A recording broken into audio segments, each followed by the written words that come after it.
Welcome back.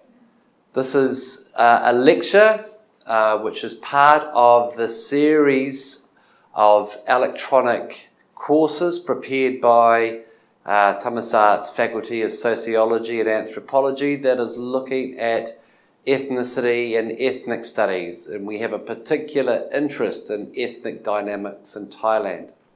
So because this is an electronic course, I can't be too sure about what lectures you have already watched, but this lecture is going to be one in a series about comparing race and ethnicity. And if you haven't done so already, I think that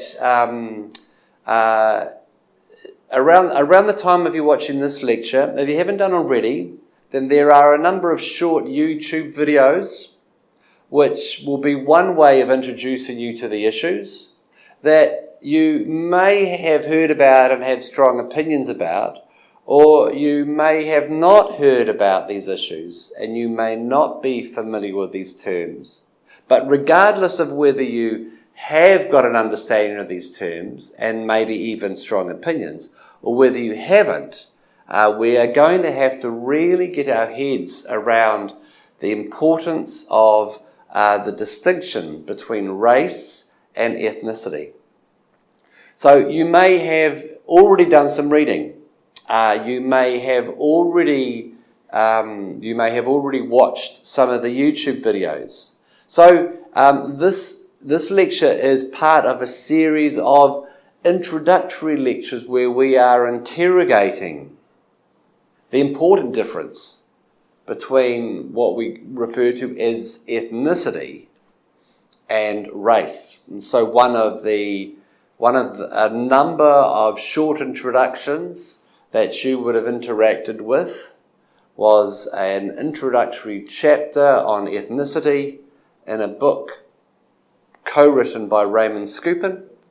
And he did a great job at introducing us to the problems of the concept of race, the world in which the concept of race began to be talked about, European expansion, encountering people who looked different, the obsession with physical differences, the assumption that physical differences was in some way related to intellectual inferiority, and the way that those ideas were discredited, and the way that alternative ways of talking about human difference in terms of cultural differences, ethnic differences, not racial differences, because after all, we are all members of the human race. So, but when I repeat something, it is not the same as repetition. Sometimes you can be repeating something because you have forgotten that you've said it already, but there's a very, very big difference between repetition and reinforcement. And all of us learn in different ways, and so it's a good idea, I think, for us to be considering a specific phenomenon by looking at it from this direction and then looking at it from this direction. Some of you will be very much visual learners, and you will enjoy not only watching some documentaries to get you ready to read. Remember, this is primarily a course of directed reading. But I also, as a visual learner, I really like to see things in tables and graphs. And so what we're going to do is we're just going to, on the back of Raymond Skupin's summary of primordialism versus circumstantialism, you may remember those ideas, and his interrogation of the difference between race and ethnicity. I think it would be kind of nice for us to reinforce those things, but also to consider the case study of American census from the late 1700s until the recent decades. as a case study. So as American writers, and because America, the United States of America, is a very ethnically diverse nation state, just like Thailand and just like Malaysia and just like almost every country in Southeast Asia, we're going to be thinking about this case study of US census. And so let's go to full screen now. We're going to go into full screen now so that you don't have to look too close. Full screen now. Lap lauer.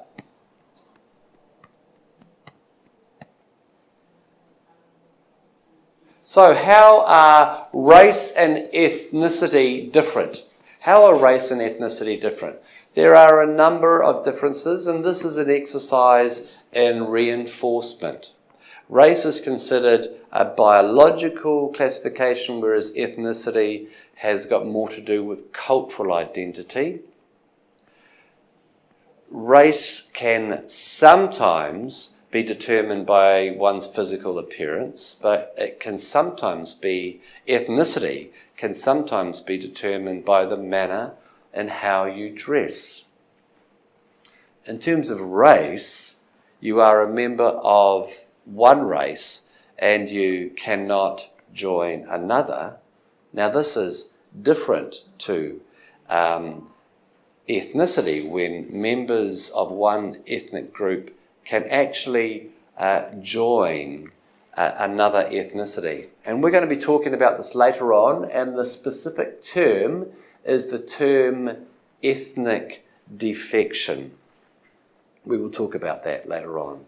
And so the table on the right-hand side reinforces those points that that racial groups and ethnic groups, I would say, should be distinct. They are sometimes overlapping, and it is possible, when we have the right conception of ethnicity, that racial groups can be subsets of wider ethnic groups.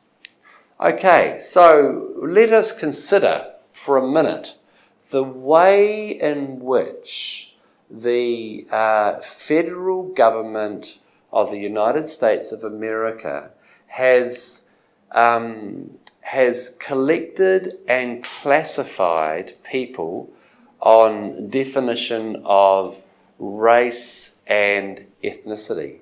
So this is a case study of the way in which thinking about racial and ethnic diversity, racial and ethnic classification has changed over the last 200 odd years. So let's start with 1790, right in the first decades of the Republic.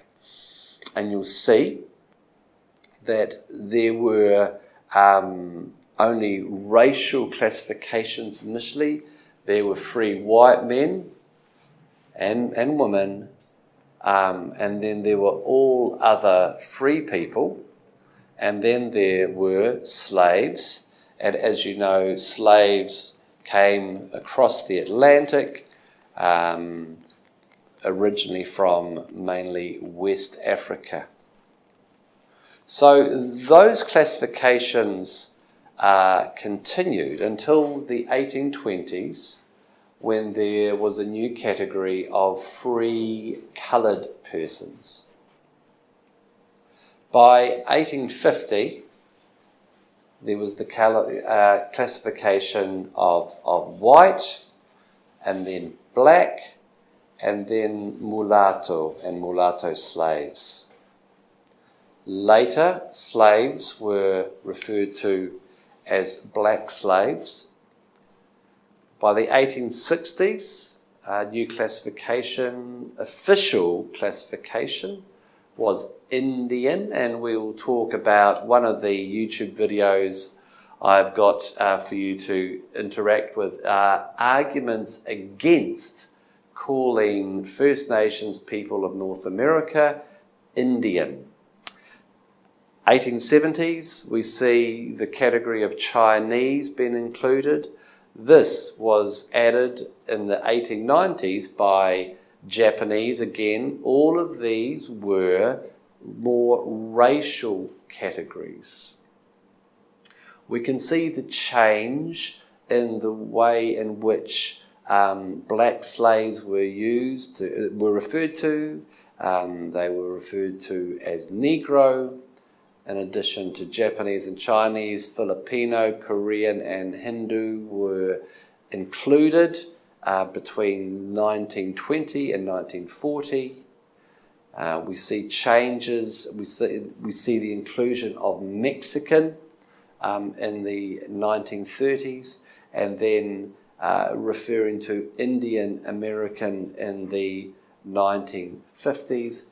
The 1960s, we have the inclusion of the Hawaiians. The Indians are further classified, distinguished with Eskimos, and we see some ethnic classifications being included in the 1970s. Puerto Ricans, other Spanish, Cubans, and Mexicans. Of course, the white classification doesn't change, but people increasingly are called African American or black, African American or Negro.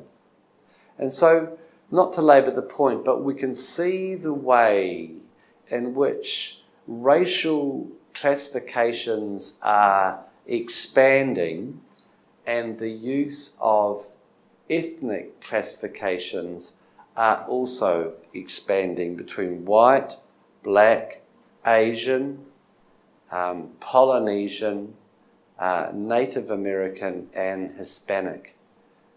So let's leave full screen now, and let's just remind ourselves that in these series of lectures we're going to be cutting here, and we will go right now to an X-Mind where I am going to be reinforcing about the themes that this lecture develops, some final comments, some questions, and most importantly, places where you can be reading around these important issues, and in other lectures that these issues will be revisited.